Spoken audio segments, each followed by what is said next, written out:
తండ్రి నాయన, మీ పిల్లలకు మీ మాటలు చెప్పడానికి సిద్ధపడి ఉండగా మీ పిల్లలు గ్రహించినట్లుగా మీ మాటల్ని, మీ మహాజ్ఞాన సంగతుల్ని, మీ కుమారుని గురించి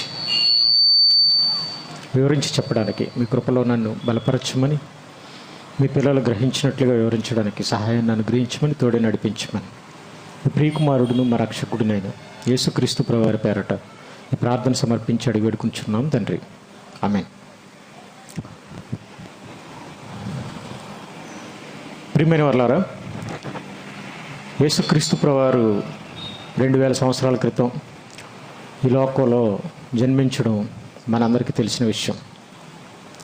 ఆయన పుట్టుకను గురించి మనం ఆలోచిస్తుంటే ఆయన పుట్టుకలో మనకు కనిపించేవి ఏంటంటే, క్రైస్తవ ప్రపంచానికి లేదా ప్రపంచం గుర్తించినవి ఏంటంటే, ఒక నక్షత్రం త్రావ చూపినట్టుగా, అలాగే ఆయన పుట్టిన తర్వాత పశువుల తొట్టులో పరుండ పెట్టబడినట్టుగా మనకు కనిపిస్తుంది. అలాగే ఆయన దర్శించడానికి జ్ఞానులు సాంబ్రాన్ని, బోలం, బంగారాన్ని తీసుకొచ్చినట్టుగా ఇవే మనకు కనిపిస్తాయి. అంటే ఆయన ఎంత గొప్పవాడు కాకపోతే ఆయన ఉనికి, ఆయన ఎక్కడ ఉన్నాడో అది జ్ఞానులకు త్రోవ చూపించిందంటే నక్షత్రం అంటే ఆయన అసమానుడు అనమాట. ఆయన పుట్టుక అసాధారణమైన పుట్టుక. ఆయన పుట్టుక అనేది మానవాళికి చాలా అవసరమైనది, ప్రపంచానికి చాలా అవసరమైన ఆయన పుట్టాడు కాబట్టే ఆయన ఎక్కడ ఉన్నాడో, ఆయన దేవుని కుమారుడని వారికి తెలియపరచబడ్డానికి నక్షత్రం నడవడం, అలాగే దేవదూతలు మరి గొర్రెల కాపర్లకు చెప్పడం, ఇవన్నీ కూడా మనం చూస్తాం. అంటే ఒక నిజమైన నక్షత్రం అంటే ఏదో మామూలు నక్షత్రం కాదు. ఆకాశంలో ఉండే నక్షత్రాల్లో ఒక నక్షత్రం. ఆయన మరి ఎక్కడ పుట్టాడో ఆ ప్లేస్కి జ్ఞానులు వచ్చేంత వరకు అది వారికి త్రోవ చూపినట్టుగా, ఆ శిశువు ఉండున చోటికి మీదగా నిలిచినట్టుగా, వాళ్ళకి అడ్రస్ చూపించినట్టుగా మనకి బైబిల్లో కనిపిస్తుంది. అంటే దీన్ని చూసామే తప్ప మనం ఒక విధంగా మనం ఆలోచిస్తే ఆయన గొప్పవాడే, నక్షత్రం నడిచింది గొప్ప విషయమే, అలాగే ఆయన ఎన్నో బోధలు చేశాడు, ఇవన్నీ గొప్ప విషయాలే. కానీ విచిత్రం ఏంటంటే ఒక నక్షత్రం ఆయన గురించి చెప్పడానికి, ఆయన గురించి త్రోవ చూపించడానికి ఆకాశంలో ఉండే ఒక నక్షత్రం నడిచిందంటే, దాన్ని ఫాలో అయ్యారంటే ఇదేమీ చిన్న విషయం కాదు. మనం అనుకుంటాం నక్షత్రం నడిచిందంటే నడిచిందని అనుకుంటున్నామే తప్ప దాన్ని ఎవరు ఫాలో అవ్వగలరండి? మీరు ఎక్కడికి వెళ్తున్నా, ఎప్పుడైనా మీరు దారిలో ప్రయాణం చేస్తున్నప్పుడు, చిన్నప్పుడు మనం అలా వెళ్తున్నప్పుడు చందమామ కానివ్వండి, సూర్యుడు కానివ్వండి, మనతో పాటు వస్తున్నట్టుగా మనకు అనిపిస్తుంది. ఇదేంటి ఇక్కడ ఇలాగే కనబడ్డాడు, ఇంకొక చోట ఇదేంటి ఇక్కడ కూడా ఇలా కనబడుతున్నాడు, ఇటు అక్కడ ఉన్నట్టే అక్కడ కనబడినట్టే ఇక్కడ కూడా కనబడుతున్నాడు ఏంటి, కొంచెం దూరం వెళ్ళిన తర్వాత కొంచెం మార్పు అనేది ఉండాలి కదా అని అనిపించి మనం ఏమనుకుంటామంటే ఇదేంటి మనతో వస్తుంది ఇది అని మనం అనుకుంటాం. కానీ అంటే మనతో వస్తుందా అని మనం ఎందుకు అనుకుంటామంటే అది చాలా దూరాన్ని ఉంది కాబట్టి, మనం ప్రయాణం చేసే దూరం పెద్ద దూరం ఏమి కాదు కాబట్టి అంత చేంజ్ అనేది మనకు తెలియదు. కానీ విచిత్రం ఏంటంటే వీళ్ళతో రావడం కాదు, అది వీళ్ళకు ముందు నడిచింది. అంటే ఇందులో ఏమి లేదంటే అపోహ లేదు, భ్రమ లేదు. తూర్పు దిక్కున ఆయన నక్షత్రాన్ని వాళ్ళు చూశారు. చూసి మరి ఇజ్రాయేల్ దేశంలోనికి వచ్చేసారు. వాళ్ళు వచ్చేసిన తర్వాత మరి హేరోదుని అడిగారు వాళ్ళు, ఏమనంటే యూదులు రాజుగా పుట్టినవాడు ఎక్కడ అంటే, ఇంతకీ ప్రశ్న ఏంటంటే ఇంతకీ వాళ్ళకే తెలియదు, యూదుల్లో ఎవరికి తెలీదు. అయితే అప్పుడు కలవరపడ్డారు అందరూ. కలవరపడితే హేరోదు కలవరపడి జ్ఞానులందరినీ పోగు చేస్తే, అప్పుడున్న శాస్త్రులు, పరిశీలు, పండితులందరూ మరి బైబిల్ని తిరగేస్తే, దేవుని మాటలు తిరగేస్తే వాళ్ళకి కనిపించింది ఏంటంటే, మరి బెత్లెహేమా నువ్వు అల్పమైందను కాదు, నీ ప్రజల్ని ఏలబో అధిపతి నీలో నుండి వచ్చును అనే వాక్యభావాన్ని వారు చెప్పడం చూస్తాం. అయితే ఆయన్ని కనుక్కున్న తర్వాత రాజుగారు ఏమన్నారంటే, ఒకవేళ నిజంగా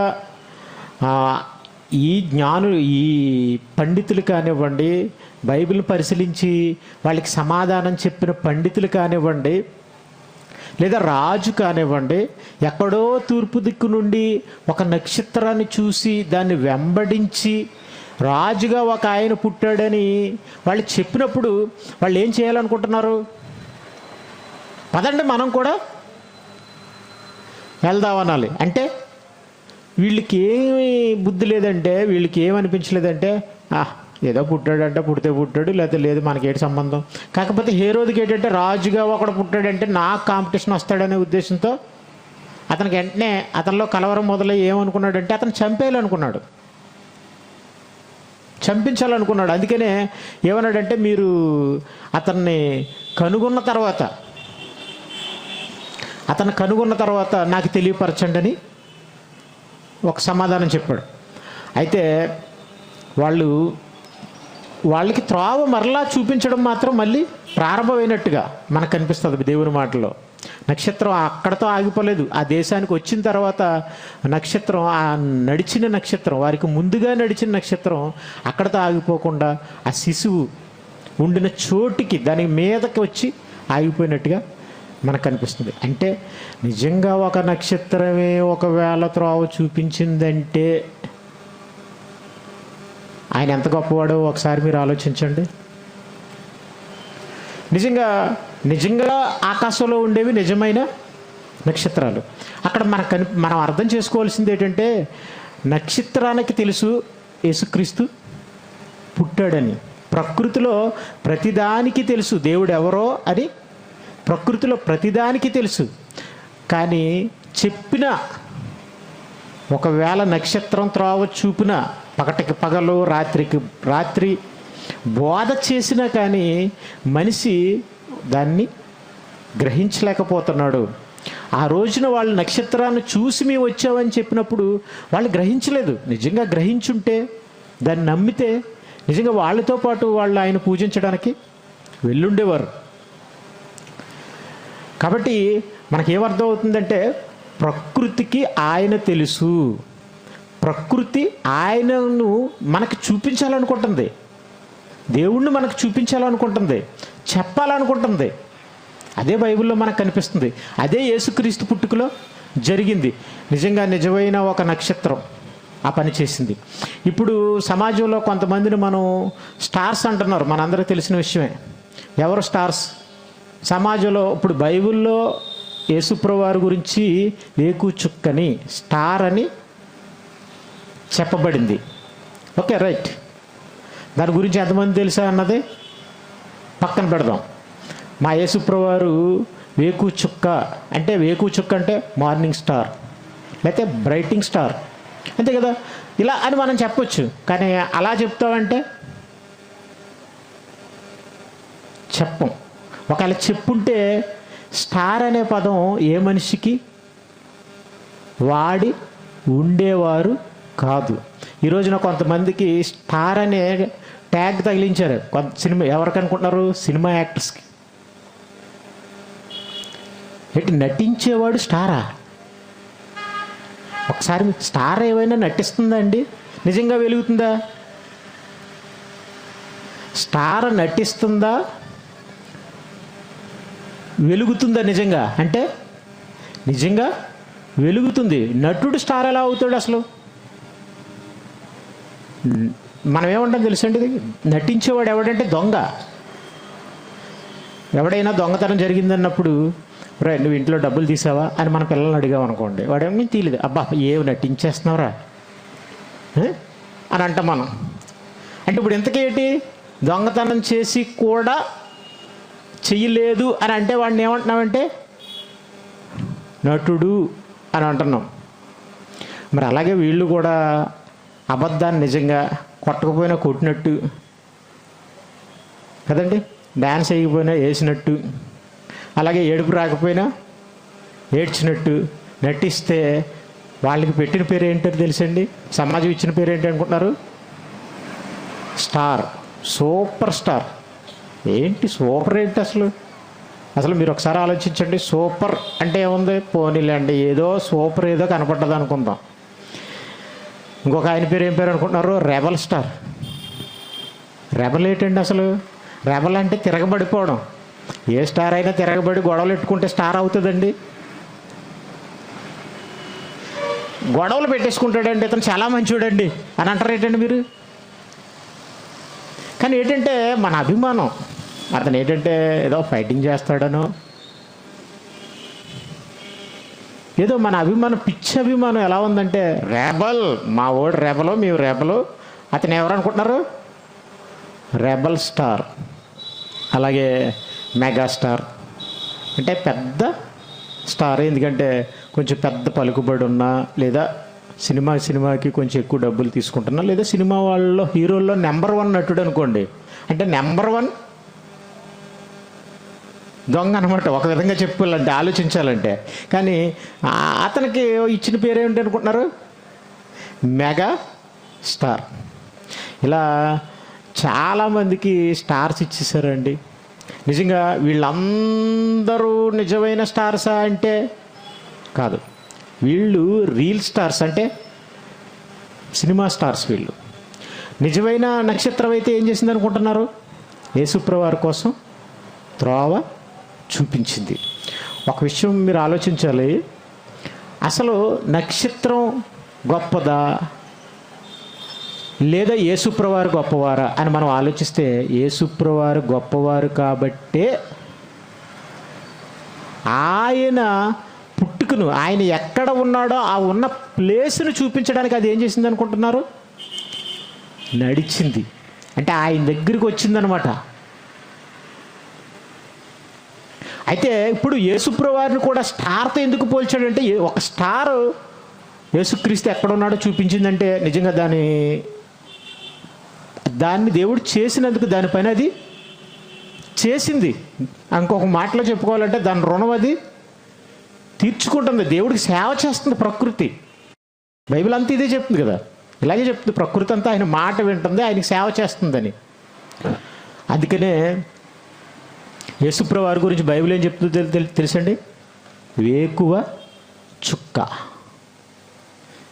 వేకువ చుక్క ఎందుకని చెప్పిందంటే, మీరు పేతురు గారు రాసిన మొదటి పత్రిక, రండి కూర్చోండి, పేతురు గారు రాసిన 2వ పత్రిక 1వ అధ్యాయం 19వ వచనం. అపోస్తులుడైన పేతురు గారు రాసిన 2వ పత్రిక 1వ అధ్యాయం 19వ వచనం.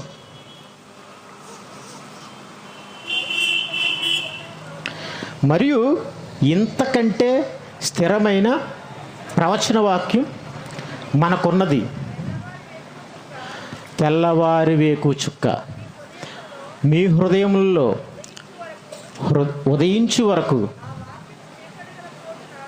ఆ వాక్యము చీకటి గల చోటున వెలిగిచ్చు దీపమై ఉన్నట్టున్నది. ఇక్కడ తెల్లవారి వేకు చుక్క అని ఎవరి గురించి చెప్పబడుతుంది అనుకుంటున్నారు? యేసుక్రీస్తు ప్రభువారి గురించి. అంటే మార్నింగ్ స్టార్ అని చెప్పబడుతుంది. ఎందుకు మార్నింగ్ స్టార్ అని చెప్పబడింది అంటే నక్షత్రాలన్నీ కూడా రాత్రి టైంలో మనకి దేవుని ఔన్నత్యాన్ని, దేవుని గొప్పతనాన్ని అవి తెలియపరుస్తున్నాయి. అయితే ఒక నక్షత్రం మాత్రం తెల్లవారి టైంలో మనకు బాగా దగ్గరగా కనిపిస్తుంది. అప్పుడు తెల్లవారుతుందని మనకు తెలుస్తుంది. అప్పుడు మనకి ఏమనిపిస్తుంది అంటే, అమ్మో తెల్లారుతుంది అని మనకు అనిపిస్తుంది. అలాగే సముద్ర తీర ప్రాంతాల్లో వేటలకు వెళ్ళే వాళ్ళు కూడా దాన్ని చూసి, సో ఈ దిక్కున మనం వచ్చాం, ఈ దిక్కున చుక్క ఉదయించింది, మనం ఈ దిక్కున ప్రయాణం చేయాలి, లేదా తెల్లవారుతుంది అనే ఒక ఇండికేషన్ అది ఇస్తుంది అనమాట. సో కాబట్టి అంటే చీకట్లో అది ఒక గమ్యం,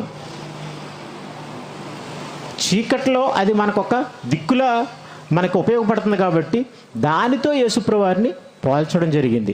నక్షత్రమేమో ఆయన చూపించడానికి నడిచింది.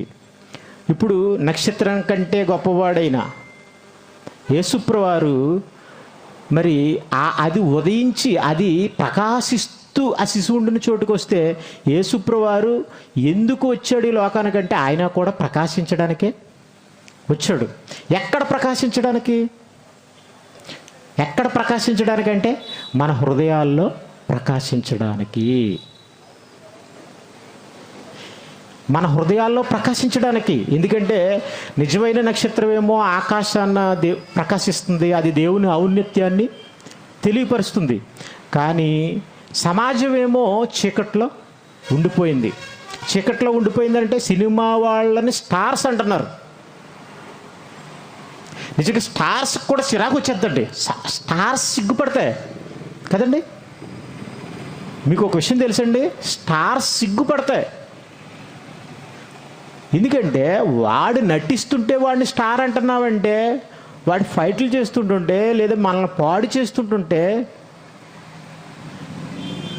సమాజాన్ని చెడిపేస్తుంటుంటే, ఇప్పుడున్న స్టైల్ కానివ్వండి, విధానం కానివ్వండి, మీకు నైటీలు అమ్ముతున్నారు అనుకోండి, మొమ్మత్కల్ నైటీ అని, లేకపోతే బాహుబలి చీరలని, సినిమాల్లో ఏవైతే వచ్చాయో ట్రెండింగ్లో ఆ సినిమా బట్టలు, అలాగే పవన్ కళ్యాణ్ గారు డ్రెస్సులని.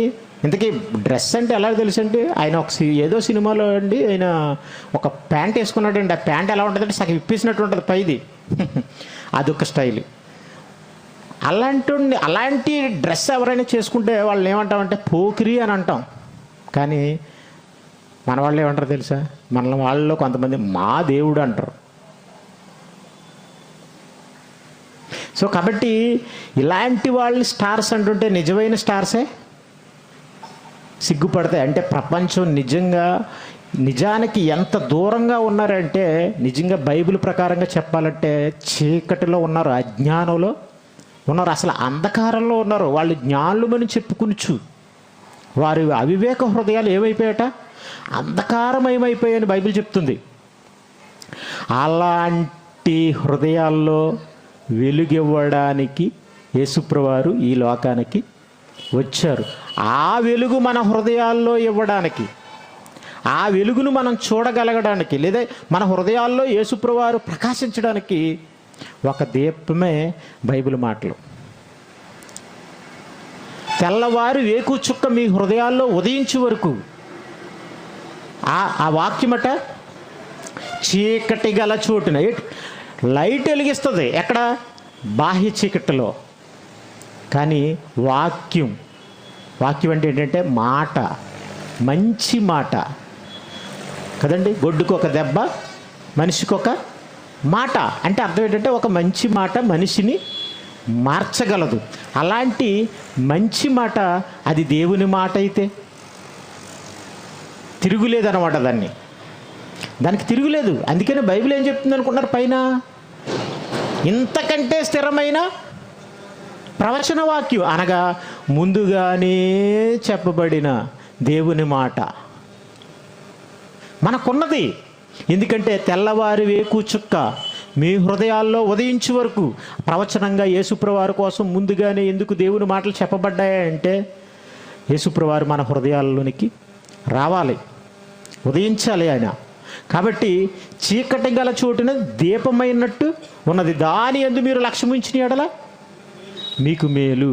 అంటే ఈ మాటలు బట్టి మనం ఆలోచిస్తే మనుషులందరూ ఏ స్థితిలో ఉన్నారంటే చీకటిలో ఉన్నారు. చీకటి అంటే మీరు అనుకోవచ్చు, మేము చీకటిలో లేవండి, పగలైతే వెలుగులో ఉంటున్నాం, రాత్రి అయితే లైట్లు వేసుకుంటున్నాం, పడుకున్నప్పుడు లైట్లు ఆపేసుకుంటున్నాం, మేము చీకటిలో ఉండడం ఏంటని మీరు అనుకుంటారు.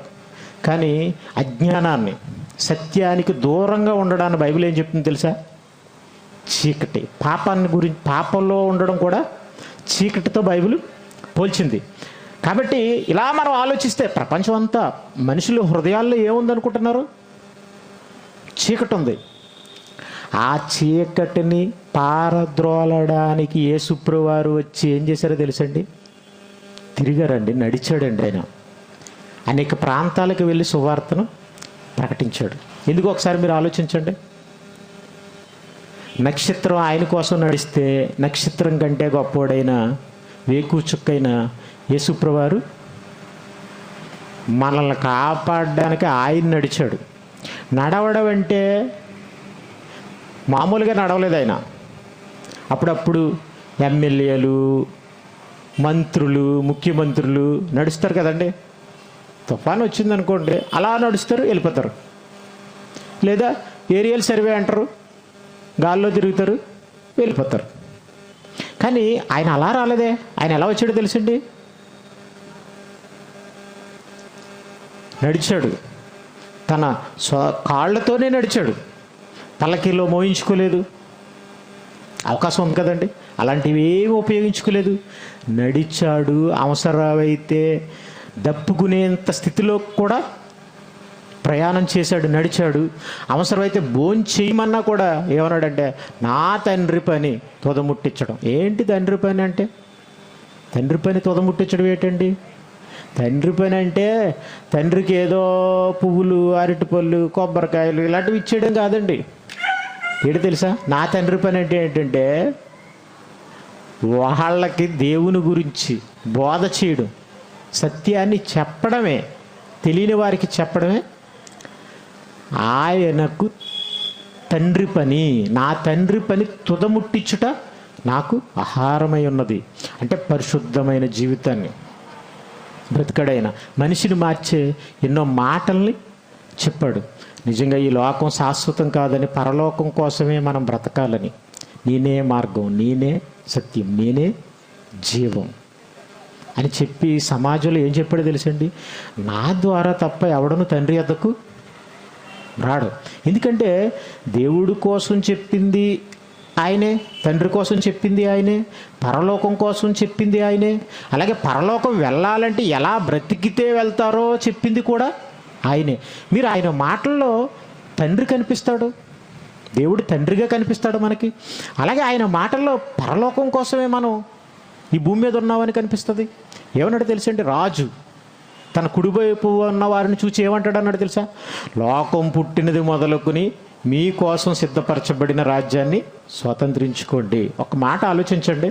అంటే పరలోకం అనేది ఎప్పుడు సిద్ధపరచబడిపోయింది మన కోసం అట? లోకం పుట్టినది మొదలుకుని, నువ్వు పుట్టింది మొదలుకుని అంటే అప్పటికి నువ్వు ఇంకా రాలేదు. అప్పటికి ఇంకా ఆ కాలంలో మొదటి శతాబ్దంలో చెప్తున్నాడంటే అంతకుముందు ఎంతకాలం జరిగిపోయింది తెలుసా? మనుషులు పుట్టి 4000 సంవత్సరాలు. అంటే అంతకుముందే సిద్ధపరచబడింది మీకోసం. ఇప్పుడు మన కోసం అయితే 6000 సంవత్సరాల క్రితం సిద్ధపరచబడింది. ఆ మాటను మనం ఆలోచిస్తే అంతకుముందు మన కోసం సిద్ధపరచబడినట్టుగా, అంటే నువ్వు ఇప్పుడు సిద్ధపరచబడిన రాజ్యాన్ని స్వతంత్రించుకోవడానికి, నువ్వు పుట్టక ముందే నీ కోసం సిద్ధపరచబడిన రాజ్యాన్ని స్వతంత్రించుకోవడానికి పుట్టినవాడే నువ్వు. నీ పుట్టుక తెలుసా మీకు? నువ్వు పుట్టక మునిపే నీ కోసం పరలోక రాజ్యం ఎదురు చూస్తుంది. అలా సిద్ధపరచబడిన రాజ్యాన్ని స్వతంత్రించుకోవడానికి భూమి మీద నువ్వు పుట్టావు. ఇంత మాట చెప్పాడంటే అది ఎంత పెద్ద మాట అండి. ఒకసారి మీరు ఆలోచించండి, ఇది ఎంత గొప్ప మాట, ఎంత అవసరమైన మాట. అంటే మన జీవితంలో ఇప్పుడు మనం బ్రతికితే దేనికోసం బ్రతకాలో తెలుసా? పరలోకం కోసమే బ్రతకాలి. మరొక ఆలోచన మనకు ఉండకూడదు. యేసుప్రభువారి మాట అర్థమైతే, లోకం పుట్టినది మొదలుకొని మీ కొరకు సిద్ధపరచబడిన రాజ్యాన్ని స్వతంత్రించుకోమని ఆయన అన్న మాట అర్థమైతే, లోకంలో ఇంక దేన్ని మనం చూడకూడదు. అంత గొప్ప జ్ఞానాన్ని ఆయన ప్రబోధించాడు.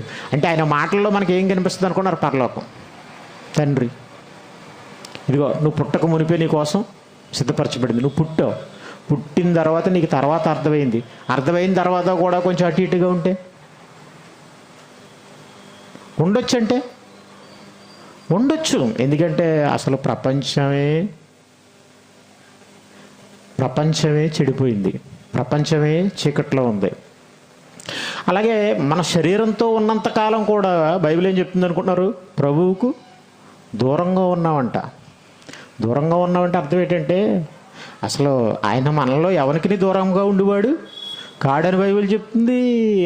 మనం ఎవరికి లెక్క చెప్పవలసి ఉన్నదో ఆ దేవునికి సమస్త మరుగులేక తేటగా కనిపిస్తుందని బైబిల్ చెప్తుంది.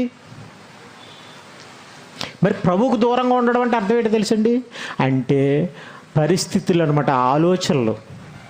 మన ఆలోచనల్లో మనం ఈ శరీరంలో ఉన్నంతకాలం ప్రభువుకి దూరంగా ఉండే అవకాశం ఉంది. చూడండి, మీరు మీ అత్తగారిని ఎవరినైనా సరిగా చూడట్లేదు అనుకోండి, మీ మామగారినైనా, ఆవిడ మమ్మల్ని దూరం పెట్టేసిందండి, ఇప్పుడు మర్చిపోయింది అంటారు. అంటే అర్థం ఏంటంటే మీరు ఆవిడ పట్టించుకోవట్లేదు కాబట్టి. అలాగే శరీరంతో ఉన్న కాలంలో మనం ఆయన దూరం పెట్టే అవకాశం కూడా ఉంది. కాబట్టి మనిషిగా మనం ఎప్పుడైనా పక్కదావా పట్టేనూ వచ్చు. అందుకని బైబిల్ ఏం చెప్తుంది అనుకుంటున్నారు? చీకటి గల చోటున వెలిగిచ్చు దీపమయ్యట్టున్న వాక్యమందు మీరు లక్ష్యముంచిన ఎడల మీకు మేలు. అంటే యేసుప్రభువు వారి యొక్క వెలుగు ఎల్లప్పుడూ మీ హృదయాల్లో ఉండిపోవాలంటే, వాక్యపు వెలుగు ఎల్లప్పుడూ మీ హృదయాల్లో ఉండిపోవాలంటే మీరు ఎప్పుడు దేని యందు లక్ష్యం ఉంచాలనుకుంటున్నారు? వాక్యమందు లక్ష్యం ఉంచిన ఎడల మీకు మేలు. అంటే ఇలాంటి గొప్ప వాక్యాల్ని యేసుప్రభువు వారు పరలోకం కోసం, నిత్యత్వం కోసం, ఆయన బోధనలో బైబిల్ అంతా అదే కనిపిస్తుందండి, ఇంకేం కనిపించదండి. ఇలా పరలోకం కోసం కానీ, దేవుడి కోసం కానీ, దేవుడు మన తండ్రి అని కానీ చెప్పిన మరొక పుస్తకం, మరొక గ్రంథం, దేవుడి పేరు చెప్పే రాసినా ఎవరు రాసినా కానీ ఒక్కటే మనకు కనిపించదు.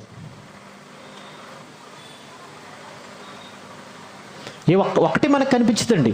అంటే అలాంటి గొప్ప మాటలు చెప్పడానికి యేసుప్రభువు వారు ఈ భూమి మీద నడిచాడంటే, ప్రబోధించాడంటే, అంటే యేసుప్రభువు వారి మాటలు మనకి ఎంత అవసరం ఒకసారి మీరు ఆలోచించండి. ఆయన కోసం నడిచింది నక్షత్రం అని చెప్పుకోవడం కంటే, ఆయన కోసం నడిచిన నక్షత్రాన్ని నడిపించుకున్న ఆయన నీ కోసం నడిచాడంటే, నీ కోసం నడిచాడంటే, ఆయన భూమి మీద నీ కోసం వాక్యం చెప్పాడంటే, నీ కోసం భూమి మీదకి వచ్చాడంటే, ఎందుకు నడిచాడో ఏంటి, దాని వెనకాల కారణం ఏంటి అని ఆలోచించాలా వద్దా ఒకసారి మీరు ఆలోచించండి.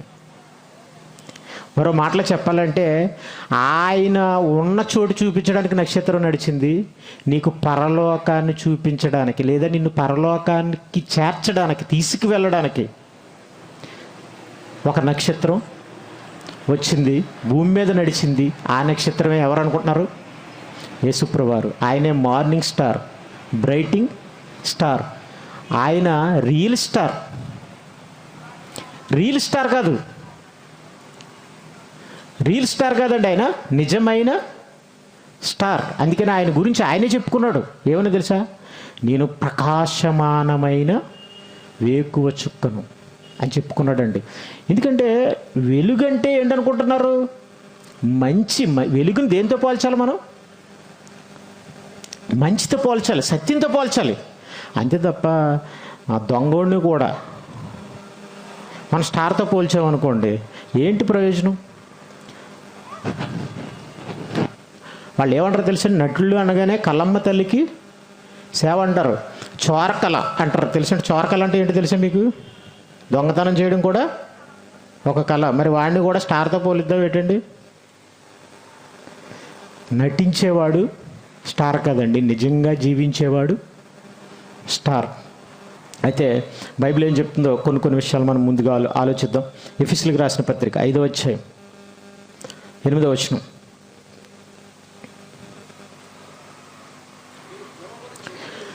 మీరు పూర్వమందు చీకటి అయి ఉంటిరి. చూడండి, బైబిల్ ఏం చెప్తుంది అనుకుంటున్నారు? మీరు పూర్వం అంటే క్రైస్తవులైన వాళ్ళతో మాట్లాడుతున్నాడు దేవుడు. ఏమనంటే, మీరు పూర్వం మీరేంటనుకుంటున్నారు? చీకటి, మీరు చీకటి అయి ఉంటిరి. ఇప్పుడైతే ప్రభువునందు వెలుగై ఉన్నారు. ఎందుకంటే ఆయన మీ హృదయాల్లోకి వచ్చేసాడు కాబట్టి మీరు ఎలా ఉన్నారు అనుకుంటున్నారు? ప్రభువునందు మీరు వెలుగై ఉన్నారు. నిజంగా ఒకప్పుడు ఆలోచనలకి ప్రభువునందు ఉన్నప్పుడున్న ఆలోచనలకి ఎంత తేడా ఉందో ఒకసారి మీరు ఆలోచించండి. చాలా తేడా ఉంటుంది. కాబట్టి బైబిల్ ఏం చెప్తుందో చూడండి. చీకటి అంటే ఏంటో, వెలుగు ఫలము సమస్త విధములైన మంచితనము. అలాగే వెలుగు ఫలం ఏంటట? మంచితనమాట. నీతి సత్యమను వాటిలో కనబడుచున్నది. గనుక ప్రభువుకి ఏది ప్రీతికరమైనదో దానిని పరీక్షించచ్చు వెలుగు సంబంధుల వలె నడుచుకునుడి. నిష్ఫలమైన అంధకార క్రియలలో పాలువారై ఉండక వాటిని ఖండించండి.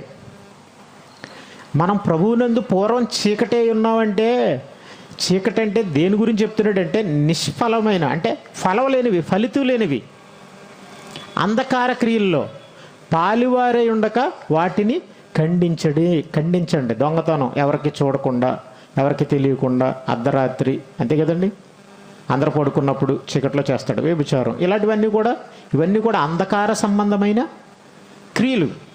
కాబట్టి అంధకార సంబంధమైన క్రియలు చేస్తున్నాడంటే వాడు ఎవరు అనుకుంటున్నారు? చీకటి సంబంధి. అందుకనే పాలివారై ఉండక వాటిని ఖండించుడి. ఎలా అనగా అట్టి క్రియలు చేయవారు రహస్యమందు జరిగించు పనుల గురించి మాట్లాడుటైనను అవమానకరమై ఉన్నది. సమస్తమును ఖండింపబడి వెలుగు చేత ప్రత్యక్షపరచబడు. ఒక విషయం చెప్పమంటారా? బైబిల్లో ఈ మాట లేకపోతే అసలు చీకట్లో ఉన్నామన్నది ఎవడు చెప్పలేడు. ఇప్పుడు చీకటిని, మనలో ఉన్న చీకటని చెప్పింది ఏంటనుకుంటున్నారు? వాక్యం. ఖండించేది ఏదనుకుంటున్నారు? వాక్యం. కాబట్టి ఇదేంటనుకుంటున్నారు? నిజమైన వెలుగు. అందుకని ఏమంటాడంటే వెలుగు మనకి అక్కడ ఏముందో చెప్తుంది. వెలుతురు ఉందనుకోండి, అక్కడ ఏముందో కనిపిస్తుంది మనకి. అదే చీకటి ఉందనుకోండి, ఏముందో తెలియదు మనకి. ఇప్పుడు మనం చేస్తుంది తప్ప లేదా ఒప్ప అనేది ఎలా ప్రత్యక్షపరచబడుతుంది అనుకుంటారు? వెలుగు చేత ప్రత్యక్షపరచబడును. ప్రత్యక్షపరిచినది ఏదో అది వెలుగే కదా, నీకు చూపిస్తుంది ఇది తప్పు, నువ్వు ఇలా తప్పు, ఇలా నువ్వు చీకటి అని. ఈ కోవలో ఎవరు మనకి హితబోధ చేయలేదు. ఎందుకంటే దేవుడు కాదండి, ఆయన మన హృదయాన్ని కదండి ఆయన చూసేవాడైనా. కాబట్టి మన నిజమైన మార్పు అనేది బయట కాదు కదండి రావాల్సింది. మనమైతే ఏమనుకుంటామంటే మార్పు రావాలని అనుకుంటాం, మన పిల్లలు ఎదగాలనుకుంటాం, ఎదిగిన తర్వాత మన పిల్లలు ఇంకా ఎదగాలనుకుంటాం. ఇంకా అంటే ఎలా అనుకుంటున్నారు? ఎదిగాడు, అమ్మయ్య 6 అడుగులు ఎదిగాడు, బాగానే ఎదిగాడు. ఇప్పుడు ఏం ఎదగాలనుకుంటున్నారు? అంతస్తులో ఎదగాలి. అంత బయటదే ఎదగాలనుకుంటాం తప్ప లోపల మాత్రం ఎదుగుతున్నాడా, పాడైపోతున్నాడా, ఇంకా దిగజారిపోతున్నాడా అంటే ఇంకా దిగజారిపోతున్నాడు. అధహ పాతాళానికి, అంటే పాతాళంలోనికి వెళ్ళిపోతున్నాడు. బైబిల్ అదే చెప్తుందండి, పాతాళం వాళ్ళని వెంబడిస్తుంది అనేసి. కానీ మనం బాహ్యంగా ఎదగాలనుకుంటాం. అంటే మన ఆలోచనలు లాంటివి ఆయన ఆలోచనలు కాదు. మీ తలంపుల కంటే నా తలంపులు బాబోయ్ ఆకాశం కంటే ఎత్తుగా ఉన్నాయి, ఎంతో ఉన్నతంగా ఉన్నాయని ఆయన చెప్పాడు. అందుకనే బైబిల్ మాటలు నిజంగా మనుషుల్ని మార్చే మాటలుగా, హితబోధలుగా, మనిషికి అవసరమైన మాటలుగా మనకి కనిపిస్తాయి. కానీ ప్రపంచం ఎందుకో ఈ మాటల్ని పక్కన పెట్టేసిందండి. ఈ దేశం కాదనో లేకపోతే విదేశీ దేవుడని ఇలా రకరకాల ఇవన్నీ కూడా కళ్ళబొల్లి మాటలు తప్ప పనికొచ్చే మాటలు మాత్రం కాదు. మంచి ఎవరు చెప్పినా వినాలి. మన ఇంట్లో వాడు చెప్పినా, పక్క ఇంట్లో వాడు చెప్పినా, ఎవడు చెప్పినా కనీస ధర్మంగా మనం విని ఆలోచించాలి తప్ప వాళ్ళని ద్వేషించడం అనేది మాత్రం చాలా చాలా పెద్ద తప్పు. కానీ యేసుప్రభువారికి పోనీ ఇక్కడికి వస్తేనేమో విదేశీయుడు అంటారు, ఇజ్రాయేల్ దేశంలో అయితే మీకు విషయం చెప్పనండి, వాళ్ళకి ఆయన స్వకీయుడు కాదండి, వాళ్ళు ఆయన పట్టించుకోలేదండి. నువ్వు మమ్మల్ని మా బైబిల్కి వ్యతిరేకంగా మాట్లాడుతున్నావు అన్నారు. ఎందుకంటే వాళ్ళు చీకట్లో ఉన్నారు కాబట్టి. వాళ్ళు సొంతోళ్ళు బొమ్మని, ఇళ్ళు బొమ్మని, అందరూ బొమ్మంటే ఇంకా ఆయన ఎందుకంటే వచ్చింది? ప్రపంచ దేశాల్లో అన్ని దేశాలు యేసుప్రభువారు అంటే వాళ్ళందరూ తృణీకరించిన వాళ్ళే. ప్రపంచ దేశాలు అన్నీ కూడా తృణీకరించినవే. ప్రపంచ దేశాలు అన్నిటిలో కూడా క్రైస్తవులు హింసలు పొందిన పరిస్థితే. కానీ కొన్ని దేశాల్లో ఇప్పుడు మార్పు వచ్చింది. మనందరికీ తెలిసిన విషయం కదండి. ఇక్కడ కూర్చున్న మీరు కూడా ఒకప్పుడు యేసుప్రభువారిని దూషించిన వారు, ద్వేషించిన వారు. కానీ చిట్ట చివరికి యేసుప్రభు దగ్గర ఏమైపోయారు అనుకుంటున్నారు? ఓడిపోయారు. వెలుగు దగ్గర ఎవడైనా ఓడిపోవలసిందే. చీకటి సింధులు ఎంతసేపు అండి? ఎన్ని సింధులు వేసినా చివరికి చీకటి చీకటిగా కనపడక మానదు. చీకటి చీకటని తెలుసుకోకుండా ఉండలేం కూడా. తెలిసిపోద్ది ఏదో ఒక రోజు.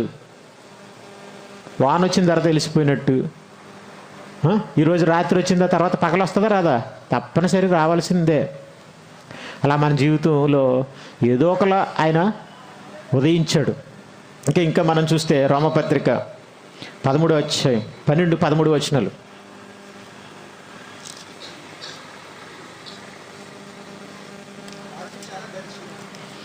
రాత్రి చాలా గడిచిపోయింది.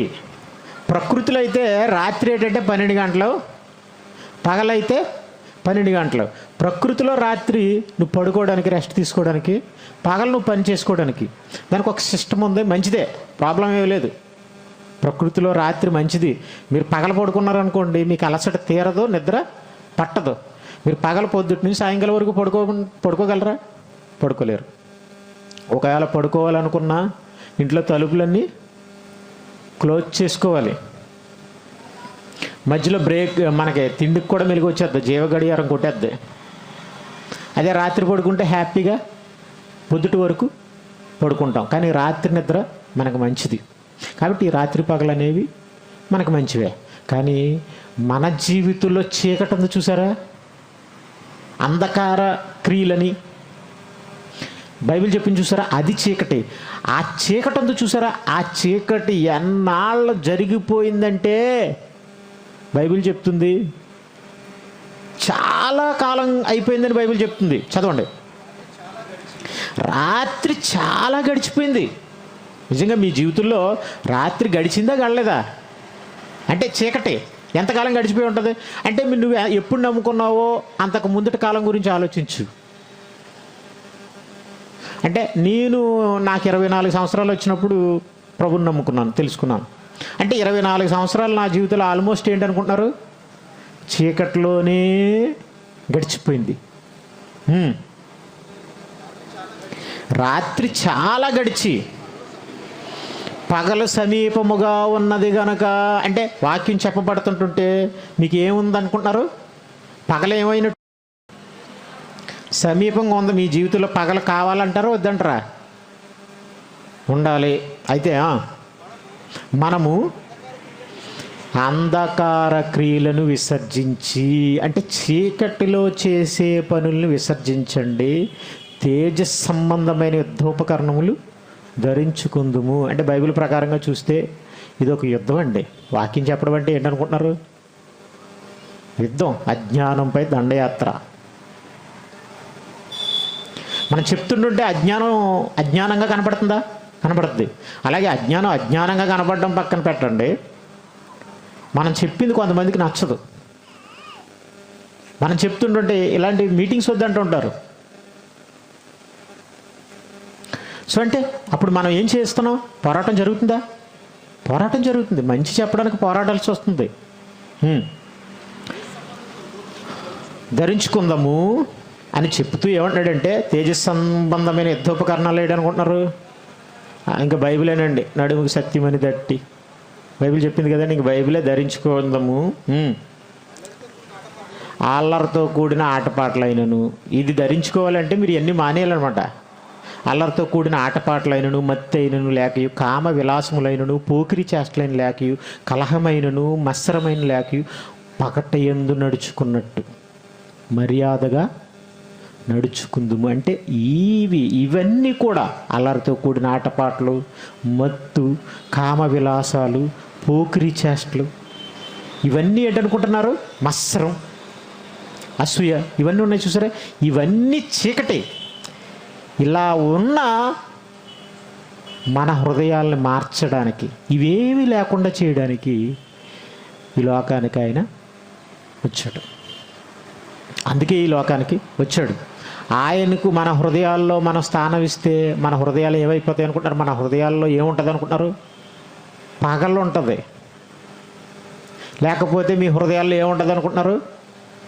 రాత్రి ఉంటుంది. రాత్రి నడిచేవాడు, చీకట్లో నడిచేవాడు ఎక్కడికి వెళ్తున్నాడో తెలియదు.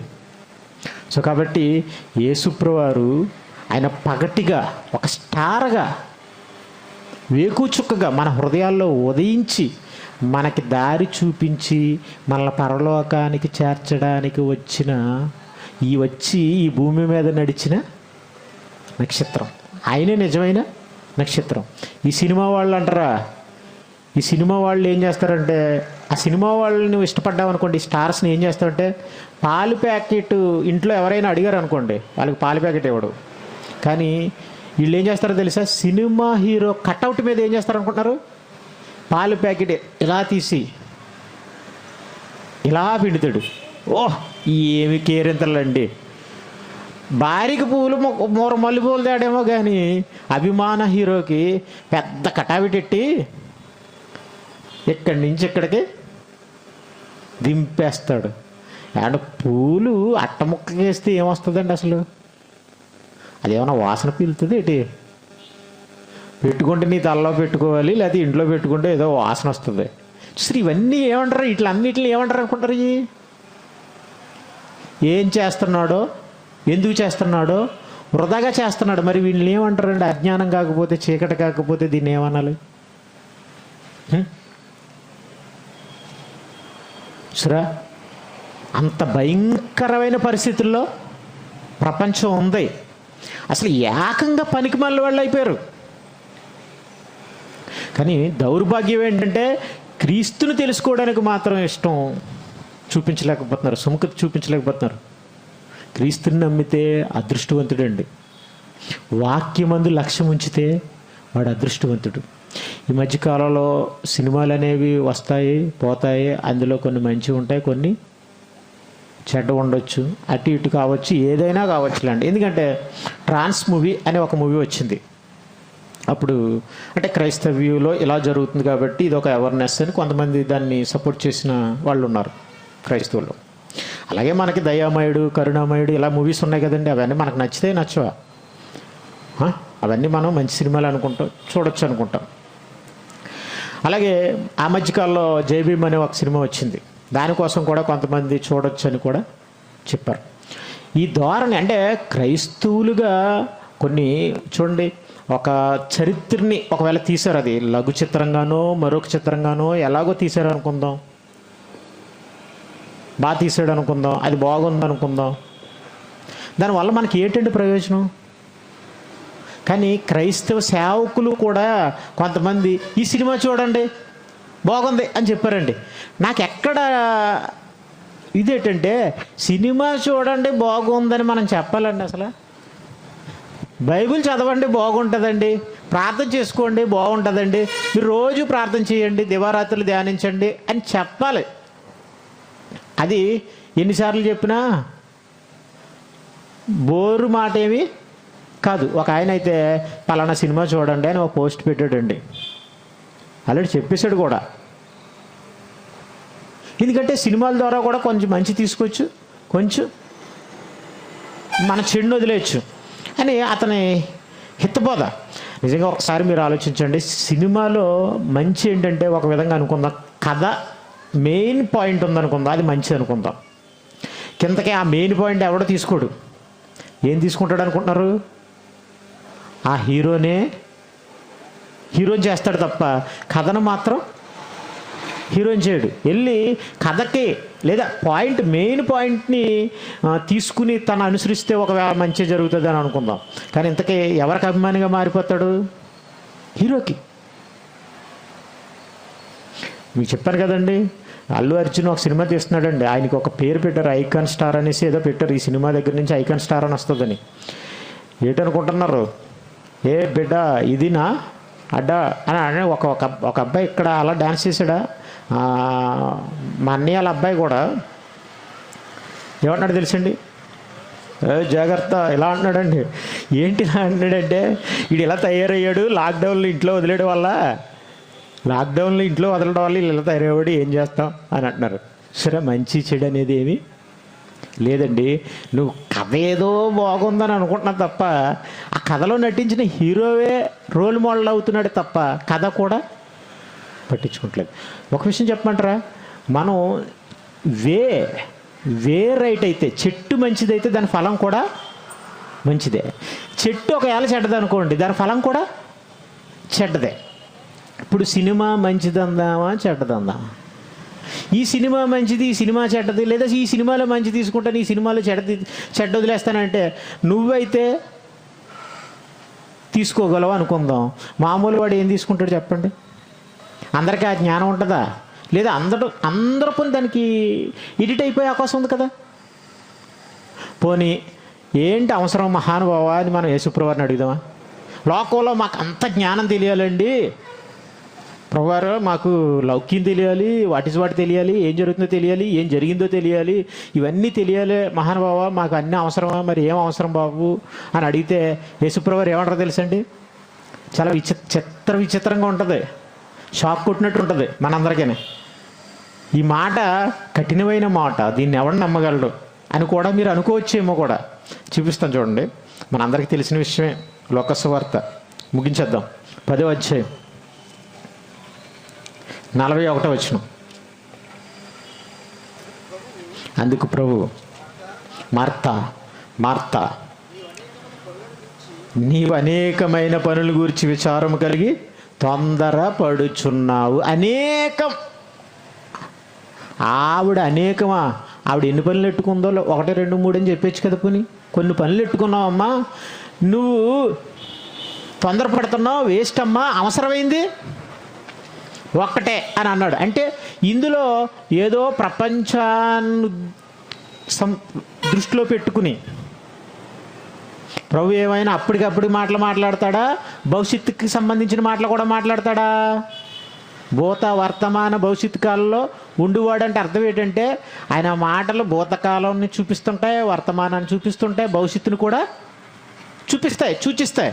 కాబట్టి అనేకమైన పనులు అంటే మార్తెట్టుకున్న పనులు కాకుండా మార్త లాంటి వాళ్ళు ఇంకొకటి వస్తాడు. మార్త 3-4 పనులు ఎట్టుకుంటే వీళ్ళు ఏం చేస్తారనుకుంటున్నారు? ఇంకొక 5 పనులు ఎక్కువ పెట్టుకోవచ్చు కూడా, తొందరపడవచ్చు కూడా. అలాంటి వాళ్ళందరికీ గొప్పు కట్టే మాట ఏంటంటే, అనేకమైన పనులు పెట్టుకుని నువ్వేం చేస్తున్నావు అనుకుంటున్నావు? తొందరపడిపోతున్నావు. అవసరమైంది ఒక్కటే. మీరు ఎక్కువసేపు చెప్పాను అనుకోండి, మీరు ఎలా తొందరపడిపోతారు? ఏంటి ఇంకా అవ్వట్లేదు అని అనుకుంటారు. ఏంటి ఎందుకంటే తొందర అంటే? ఇంటికి వెళ్ళి ఏం చేయాలనుకుంటున్నారు? పడుకోవాలి. అది కూడా పనే. ఒక రోజు పడుకోకపోతే ఏమైపోయింది? అమ్మో ఎంత తొందర అండి. ప్రతిదానికి తొందరే. కానీ అవసరమైన దానికోసం అయితే మాత్రం తొందర. చీఫ్ మినిస్టర్ కంటే ఎక్కువ నువ్వు. సరిగ్గా సంఘాలకి ఎప్పుడు వస్తారో తెలుసండి విశ్వాసులు? పాస్టర్ గారు వాకింగ్ చెప్పేటప్పుడే వస్తారు. ముందు వస్తే వీళ్ళ విలువైన సమయాన్ని వృధా చేసుకోవడం ఎందుకు? అంతే కదండి. ఓకే. నీవు అనేకమైన పనుల గురించి విచారము కలిగి బాధపడిపోతున్నావు. బాధ మరలి తొందరపడుచున్నావు. కానీ అవసరమైంది ఒక్కటే. అంటే ఏంటనుకుంటున్నారు? ఆవిడ వింటున్న వాక్యం ఉత్తమైన నటి, ఉత్తమైన సినిమా, ఆ నంది అవార్డు, పంది అవార్డు, ఇవన్నీ ఉంటాయి కదండి. ఇవన్నీ కాకుండా ఇవన్నీ ఉత్తమైన అవార్డు యేసుప్రభువారు దేనికి ఇచ్చారనుకుంటున్నారు? మరియకి ఇచ్చాడనమాట అండి. వాక్యం వింటున్న ఆవిడికి.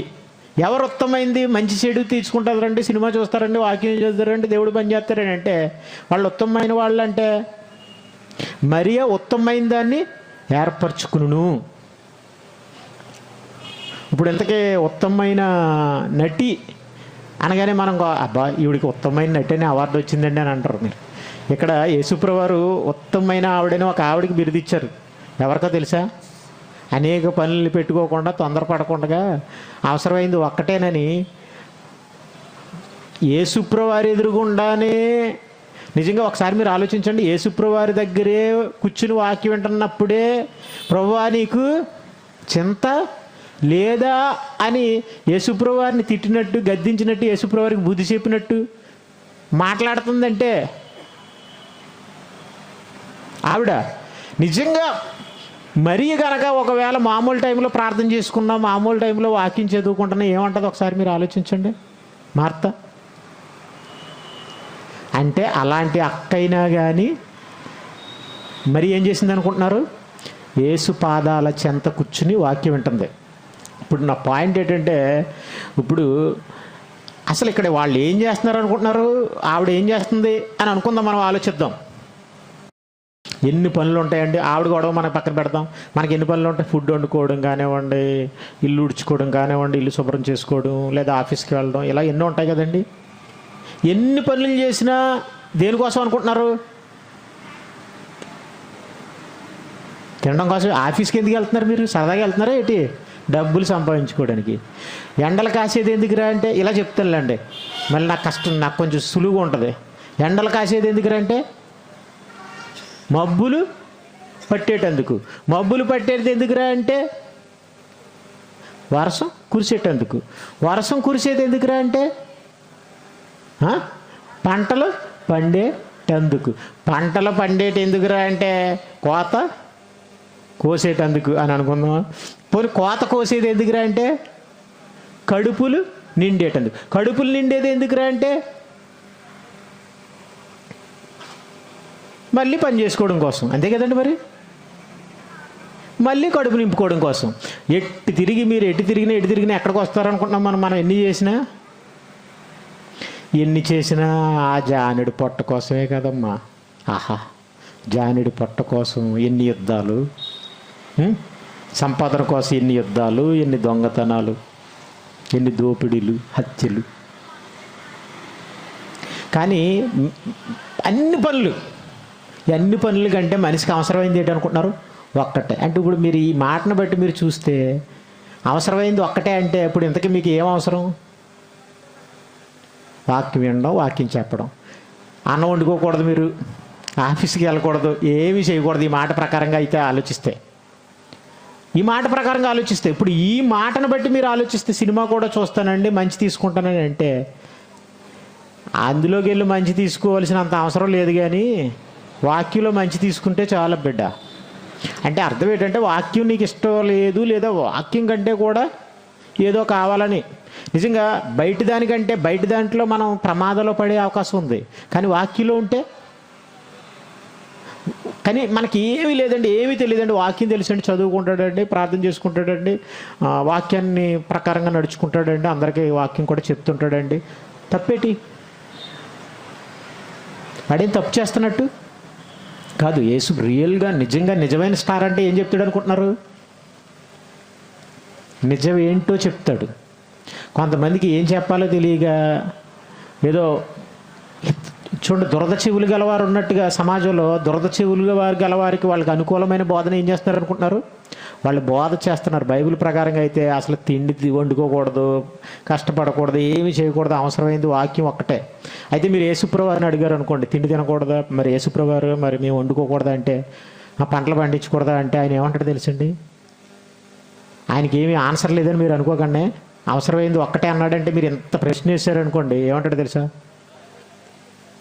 ఆకాశ పక్షులను చూడండి, ఇప్పుడు చెప్పండి. ఏమైనా చెప్తారండి? ఎవడైనా ఆన్సర్ చెప్పగలరా? కుక్కలు చూడండి. అసలు భూమి మీద ఎన్ని జీవరాశులు ఉన్నాయంటే 90 లక్షల జీవరాశులు ఉన్నాయి. అందులో మనం ఒకలం. కానీ ఏ జీవరాశి కూడా విత్తదు, కొయ్యదు, కొట్లలో కూర్చుకున్నదు. కానీ వాటన్నిటినీ పోషిస్తుంది ఎవరు? పరలోకపు తండ్రి. మరి మనల్ని పోషించలేడా అని ఆయన ప్రశ్న వేశాడు. నువ్వు నమ్మితే పోషించగలడని నమ్మాలా? అయ్యో ఇలాగైతే ఎలాగండి, మేము ఏదో నమ్మంటే నమ్ముదాం తప్ప ఇవన్నీ చేయమంటే. మరి అయితే మేము తినొద్దా అంటే, ఆయన ఏమన్నాడు తెలుసా? తండ్రి పోషిస్తాడు. తండ్రి పోషించాలంటే ఎలా పోషిస్తాడు? మళ్ళీ నీకు నెల సరిపడే సరుకులు ఇచ్చేసి మొత్తం అన్నీ ఇచ్చేసి పోషిస్తాడని అనుకోకండి. ఎలా పోషిస్తాడు అనుకుంటున్నారు? ఇశ్రాయేలుకి అయితే మన్నాను కురిపించాడు. ఏలియా కాలంలో అయితే విధవరారింటికి పంపించాడు. అలాగని విధవరారింట్లో మరి నిండిపోలేదు. ఏ రోజుకి ఆ రోజు పిండి తీసుకోవడం చేయడం. ఆ పిండి తరిగిపోవట్లేదు, అప్పు అయిపోతుంది, నూనె తరిగిపోవట్లేదు. ఇప్పుడు యేసుప్రభువారు మనకు కూడా అలా ఇచ్చేస్తారంటే ఆయన ఏమన్నాడంటే, గిన్నెడు చల్లనీళ్ళు తాగనిచ్చేవాడు, ఈ చిన్నవాళ్ళలో ఒకనికి గిన్నెడు చల్లనీళ్ళు తాగనిచ్చేవాడు తన ఫలము పోగొట్టుకోవడం. అంటే మనకి ఇచ్చిన ఏంటి మనకిచ్చాడంటే, ఆయన అర్హత తినడానికి ఏమి ఇచ్చాడంటే గిన్నెడు చన్నీళ్ళు అయినా తాగి సరిపెట్టుకోవాలన్నమాట. నువ్వు అర్థమవుతుందండి. ప్రవక్తను చేర్చుకునేవాడు ప్రవక్త ఫలం పొందును, నీతిమంతుడిని చేర్చుకునేవాడు నీతిమంతుని ఫలం పొందును. అలా మళ్ళీ మన నీతిమంతుడికి దేవుని కుమారుడికి ఏం చెప్పాడంటే, మీకు పెట్టింది ఏదో అని మీరు ఆలోచించకండి, వాళ్ళకి కలిగి ఉన్నది పెడతారు, మీరు ఏం చేయాలంటే దాన్ని తినండి. ఒకసారి మీరు ఆలోచించండి, మీరు దేవుడు పని చేశారనుకోండి, మీరు కూర్చుకోవాలా, పంట పండించాలా? యేసుప్రభువారు ఏమన్నా చేశారా? అపోస్తులు ఏమన్నా చేశారా? వాళ్ళు కొంతమంది భోజనాలు పిలిచారు, తిన్నారు. లేకపోతే ఎలా ఏం చేస్తారు? వాళ్ళు పస్తుంటారా, ఉండరా? కానీ పస్తుండే అంత అవసరం కూడా రానివ్వడు. తెలుసా మీకు? నిజంగా దేవుడి కోసం మనం బ్రతకాలని అనుకుంటే, మనకు అవసరమైంది ఏంటనుకుంటున్నారు? బైబిల్ ప్రకారంగా బ్రతకాలనుకుంటే ఒక్కటే, నువ్వు నిజంగా బ్రతకలేనప్పుడు అన్నీ అవసరం. కాబట్టి బైబిల్లో ఒక రేంజ్ ఉంది, ఒక స్టేజ్ ఉంది. ఆ స్టేజ్ మనం చూడాలి, అవసరమైతే అక్కడికి రీచ్ అవ్వాలి తప్ప ఎక్కుతున్నవాడిని పీకి మనం లాగేసి రే.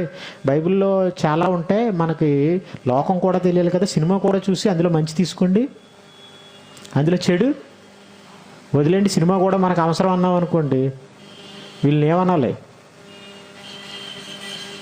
ఈరోజు ఈ సినిమా చూసినోడు రేపు ఇంకొక సినిమా చూస్తాడు. సినిమా అంటే ఏంటంటే ఒక కల్పితం, వాళ్ళే వేస్తారు. వాళ్ళు ఏమంటారు తెలుసా? ఈ కథలోని పాత్రలు ఎవరిని ఉద్దేశించినవి కావు, మేము ఎవరినైనా హట్ చేస్తే మీరు క్షమించండి, ఇవన్నీ కలుపుతాలని ముందేస్తాడు. ఆహా, ముందు వేసిన తర్వాత నువ్వు ఏం చేయాలి తెలుసా? సినిమా థియేటర్ నుంచి లేచి వచ్చేయాలి. నీకు ఒకవేళ బుద్ధి ఉంటే. కానీ అమ్మయ్య కల్పితం ఎలా చెప్పాడో చూద్దాం అని కల్పితాన్ని గుడ్ల ఉప్పగించుకుని చూసేసి అన్నీ చేస్తామండి. ఏంటి ప్రయోజనం చెప్పండి? కానీ చమత్కారంగా కల్పించిన కథలతో మేము ఆయన రాకడను తెలుపలేదు. బైబిల్ కల్పితాలు కాదు. బైబిల్ ఏమిటనుకుంటున్నారు? నిజం.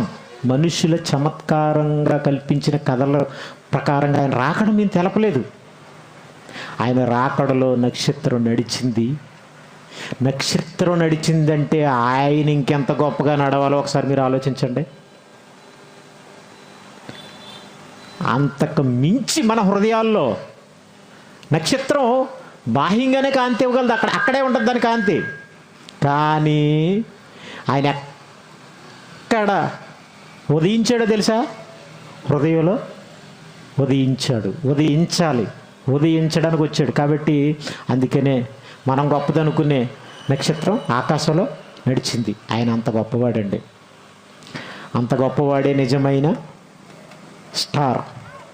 ప్రపంచంలో స్టార్ అనే మాట ఎవరికన్నా పెట్టే ముందు ఎవరు గుర్తు రావాలో తెలుసు ఎవరికైనా? యేసుప్రభువారు రావాలి. ఎందుకంటే ఆయనే నిజమైన స్టార్, రియల్ స్టార్. ఎందుకంటే ఆయన బ్రైటింగ్ స్టార్, ఆయన మార్నింగ్ స్టార్. దేనికి మార్నింగ్ అంటే? మార్నింగ్ స్టార్ అని అంటే నీ హృదయానికి మార్నింగ్. నీ హృదయంలో ఏం లేదనుకుంటున్నావు? మార్నింగ్ లేదు, నీ హృదయంలో వెలుగు లేదు. స్టార్స్ అని చెప్పుకుంటున్న వాళ్ళకి కూడా ఏమి లేదనుకుంటున్నారు? వెలుగు లేదు. నిజంగా చెప్పుకోవాలంటే మనం చీకట్లో ఉన్నాం అనుకుంటే పర్వాలేదు, వాళ్ళు అయితే ఎందులో ఉన్నారు అనుకుంటున్నారు? అంధకారంలో ఉన్నారు. సినిమా వాళ్ళ కల్చరు, సినిమా వాళ్ళ పరిస్థితి అంతా చాలా భిన్నంగా ఉంటుంది మనకంటే కూడా. సో కాబట్టి వాళ్ళు కాదు నిజమైన స్టార్. నిజమైన స్టార్ యేసుప్రభువారు. ఆయనకు అవకాశం ఇవ్వండి, ఎప్పుడు ఆయనకు అవకాశం ఇవ్వండి. ఎప్పుడు మీ హృదయాల్లో ఆయన ఉదయించడానికి మీరు ఎప్పుడు వాక్యమందు లక్ష్యం ఉంచండి. అది మీకు మేలు. చూసారా? వాక్యమందు లక్ష్యం ఉంచిన ఎడల మీకు మేలు, అవసరమైంది ఒక్కటే వాక్యం అంటున్నాడు. అంటే అర్థం ఏంటంటే మనం కొంచెం పక్కన పెడుతున్నామన్నమాట, పక్కన పెడతామన్నమాట. ఒకవేళ పక్కన పెడితే ఆల్రెడీ మీకు పూర్వం మీరు చీకటై ఉన్నారు, ఇప్పుడు కూడా చీకటి అయిపోతారా? రాత్రి గడిచి చాలా అయిపోయింది, కనీసం ఇప్పుడైనా మీ జీవితంలో పగలే ఉండాలి తప్ప రాత్రి ఉండకూడదు కదా, మీరు ఇలా ఉండండి అని బైబిల్ చెప్పిన మాటలకి అర్థం లేకుండా పోతుంది. కాబట్టి బైబిల్ మనల్ని చాలా జాగ్రత్త చేస్తుంది. మనం జాగ్రత్తగా ఉందాం. నిజంగా చెప్పుకోవాలంటే బైబిల్ అంటే యేసుప్రభువారు ఒక మాట అన్నారండి. ఏమన్నారో తెలుసా? ఈ వాక్యాన్ని పట్టుకుంటే నువ్వే స్టార్, వీరు మూర్ఖులు వక్రజనమైన వారి మధ్య మీరు జీవవాక్యముని చేత పట్టుకుని జ్యోతుల వలె ప్రకాశించుచున్నారు. అంటే వాక్యాన్ని పట్టుకుని మనం బోధిస్తుంటుంటే, దాన్ని అనుసరించి బోధిస్తుంటుంటే దేవుడికి మనం ఎలా కనపడతాం అనుకుంటున్నారు? జ్యోతుల్లా కనపడతాం. దేవుడి దృష్టికి స్టార్ అవ్వడం గొప్ప, మనుషుల దృష్టికి స్టార్ అవ్వడం గొప్ప? చెప్పండి. దేవుడి దృష్టికి స్టార్ అవ్వాలని అంటే మనం ఈ వాక్యాన్ని చేపట్టాలి. ఎప్పుడు దీని అందే లక్ష్యం ఉంచాలి. ప్రార్థన చేసుకుందాం, ముగించుకుందాం.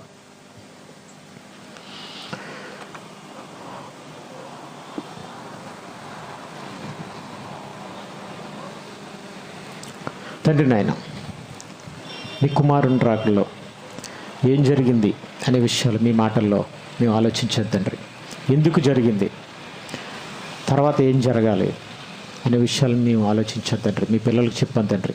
మీ కుమారుడు ఈ లోకానికి రావడానికి ఒక సంకల్పం ఉంది, ఒక ఉద్దేశం ఉంది తండ్రి నాయన. చీకటమయమైన మా జీవితాలు వెలుగు కావాలని, పగటే అవ్వాలని మీరు కోరుకున్నారని, వాక్యపు వెలుగులో మేము నడవాలని మీరు కోరుకున్నారని, మీ కుమారుని ద్వారా నేను మేము వెలుగులో నడుస్తూ తండ్రి నాయన మీరున్న లోకానికి రావడానికే ఆయన ఈ లోకానికి వచ్చాడని మీ మాటల ద్వారా మేము ఆలోచించాం తండ్రి. కాబట్టి విన్న మీ పిల్లలు విని విడిచిపెట్టకుండా, లోకంలో చీకట్లో ఎప్పుడూ కలిసిపోకుండా తండ్రి నాయన, ఎప్పుడు సత్యమైన వెలుగు యందు నడుస్తూ తండ్రి నాయన మీకు ఇష్టమైన జీవితాన్ని కొనసాగిస్తూ ముగించుకుని తండ్రి నాయన మీరున్న లోకానికి చేరుకునే ధన్యతను మీ పిల్లలైన వారందరికీ అనుగ్రహించండి. అలాగే ఇలాంటి గొప్ప ధన్యత, భాగ్యం నాయన లేని వారికి, మీ మాటలను అర్థం చేసుకునే వారికి తండ్రి నాయన మీ కృపను అనుగ్రహించండి. వారు గ్రహించడానికి, వారు మనోనేత్రాలు తెరవబడ్డానికి మీ కృపలో జ్ఞాపం చేసుకోమని వేడుకుంటున్నాం. ఈ కార్యక్రమాన్ని ఏర్పాటు చేసిన మరి కుటుంబాన్ని తండ్రి నాయన, సహోదరులు రమణ గారు వారి కుటుంబాన్ని తండ్రి నాయన మీ కృపలో భద్రపరచండి. మీ మహిమలో వారి అవసరతలు తీర్చండి. ఈ ఏర్పాట్లన్నిటి విషయంలో సహకరించిన మీ పిల్లలను కూడా మీ కృపలో భద్రపరచమని వేడుకుంటున్నాం. వెళ్తున్న మీ పిల్లల్ని వారి గృహాలకు క్షేమంగా చేర్చమని మీ ప్రియకుమారుడును మా రక్షకుడునైనా యేసుక్రీస్తు ప్రభువారి పేరట ఈ ప్రార్థన సమర్పించి అడిగి వేడుకుంటున్నాం తండ్రి. ఆమెన్. మన తండ్రి అయిన దేవుని ప్రేమ, యేసుక్రీస్తు ప్రభువారి యొక్క కృప, పరిశుద్ధాత్మ అన్యోన్య సహవాసం కూడి వచ్చిన మనందరికీ సదాకాలం తోడు నడిపించును గాక. ఆమెన్. అందరికీ ధన్యవాదాలు.